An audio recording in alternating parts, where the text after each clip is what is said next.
forever on fire. Vijendra ವಿರುದ್ಧ ಹೊಸ ದಾಳ ಉರುಳಿಸಿದ್ರ ರೆಬಲ್ಸ್. ರಾಜ್ಯಾಧ್ಯಕ್ಷ ಸ್ಥಾನಕ್ಕೆ ಜಾತಿ ಮಾನದಂಡದ ಬಾಣವನ್ನ ಪ್ರಯೋಗ ಮಾಡ್ತಾ ಇದ್ದಾರೆ. ಅಂದ್ರೆ ಬೇರೆ ಇವ್ರು ಯಾರಾದರೂ ಕೂಡ ಅಧ್ಯಕ್ಷರಾಗಲಿ, ವಿಜೇಂದ್ರ ಆಗಬಾರ್ದು, ಆ ಪಟ್ಟದಲ್ಲಿ ಕುತ್ಕೋಬಾರ್ದು, ಅದು ಅಜೆಂಡಾ ಮೇನ್ ಈಗ. ಹಾಗಾಗಿನೇ ಈಗ ಜಾತಿ ಅಸ್ತ್ರ ಬಿಡ್ತಾ ಇದ್ದಾರೆ. ಪ್ರಬಲ ಸಮುದಾಯಗಳನ್ನು ಕೂಡ ರೇಸ್ಗೆ ಎಳೆದು ತಂದ್ರ ಹಾಗಾದರೆ ಭಿನ್ನರು, ಅಂದರೆ ಯತ್ನಾಳ್ ಬಣದವರು. ಕೇಸರಿ ಸಾರಥ್ಯಕ್ಕಾಗಿ ಪ್ರಬಲ ಸಮುದಾಯಗಳಿಂದಲೂ ಕೂಡ ಹಕ್ಕೊತ್ತಾಯ ನಡೀತಾ ಇದೆ.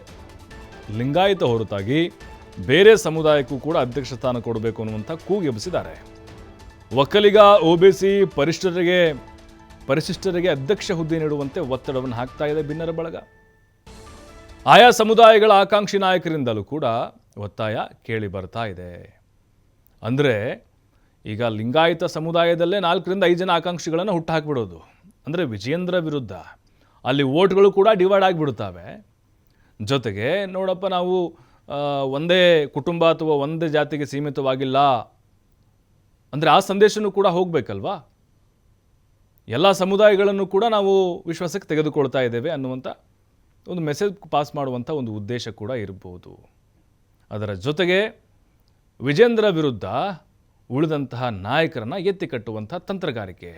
ಹಾಗಾದರೆ ಯಾರಿಗೆ ಯಾವ ಪಟ್ಟ, ಯಾರಿಗೆ ಅಂದರೆ ಸಮುದಾಯದ ಲೆಕ್ಕಾಚಾರ ನೋಡಿದ್ರೆ, ಜಾತಿ ನೋಡೋದಾದರೆ ನಾವು ಯಾವ ನಾಯಕರು ಇಲ್ಲಿ ಪಟ್ಟಕ್ಕಾಗಿ ಸಾಧ್ಯತೆಗಳಿದ್ದಾವೆ, ಆಕಾಂಕ್ಷಿಗಳಾಗೋದು ಅಂತೇಳಿ. ಒಕ್ಕಲಿಗ ಸಮುದಾಯಕ್ಕೆ ಅಂತ ಬಂದರೆ CT. Ravi, Shobha Karandlaje, DV. Sadananda Gowda. OBC ಅಂತ ಬಂದರೆ ಕೋಟಾ ಶ್ರೀನಿವಾಸ್ ಪೂಜಾರಿ, ಸುನಿಲ್ ಕುಮಾರು, ಕುಮಾರ್ ಬಂಗಾರಪ್ಪ.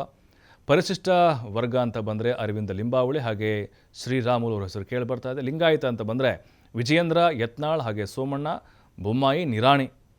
ನೋಡಿ, ಇವರೆಲ್ಲರೂ ಕೂಡ ಆಕಾಂಕ್ಷಿಗಳೇ.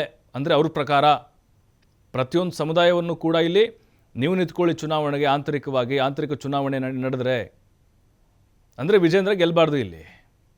ಜೊತೆಗೆ ಪಾರದರ್ಶಕವಾಗಿ ಎಲ್ಲ ಜಾತಿಗಳನ್ನು ಕೂಡ ಸಮಾನವಾಗಿ ಕಾಣುವಂತೆ ಈ ಚುನಾವಣೆ ನಡೆದಿದೆ ಅನ್ನುವಂತಹ ಒಂದು ಸನ್ನಿವೇಶವನ್ನು ಸೃಷ್ಟಿ ಮಾಡಲಿಕ್ಕೆ ಭಿನ್ನರ ಬಳಗ ಈಗ ಹೈಕಮಾಂಡ್ ಮುಂದೆ ಎಲ್ಲ ವಿಚಾರಗಳನ್ನು ಇಟ್ಟಿದೆ. ಜಾತ್ಯಸ್ತ್ರವನ್ನು ಪ್ರಯೋಗ ಮಾಡಿಬಿಟ್ರೆ ಇಲ್ಲೇನಾಗ್ಬಿಡುತ್ತೆ ಅಂತ ಹೇಳಿದ್ರೆ ಇದು ವಿಜೇಂದ್ರ ಹಿನ್ನಡೆ ಆಗ್ಬೋದು ಅಂತ. ಈಗ ಲಿಂಗಾಯತರಲ್ಲೇ ಸ್ಪರ್ಧೆ ಮಾಡಿಬಿಟ್ರೆ, ಉದಾಹರಣೆಗೆ ಬೊಮ್ಮಾಯಿ ಸ್ಪರ್ಧೆ ಮಾಡಿದ್ರು ಅನ್ಕೊಳ್ಳೋಣ, ನಿರಾಣಿ ಮಾಡಿದರು, ವಿಜೇಂದ್ರ ಅವರು 3 ಜನ ಆಗ್ತಾರೆ ಸೇರಿ, ಆಮೇಲೆ ಯತ್ನಾಳ್ 4 ಜನ, ಅಲ್ಲೇ ವೋಟ್ಗಳು ಡಿವೈಡ್ ಆಗಿಬಿಡ್ತಾವಲ್ಲ. ಈ ರೀತಿ ಪ್ಲ್ಯಾನನ್ನು ಮಾಡ್ತಾ ಇದ್ದಾರೆ.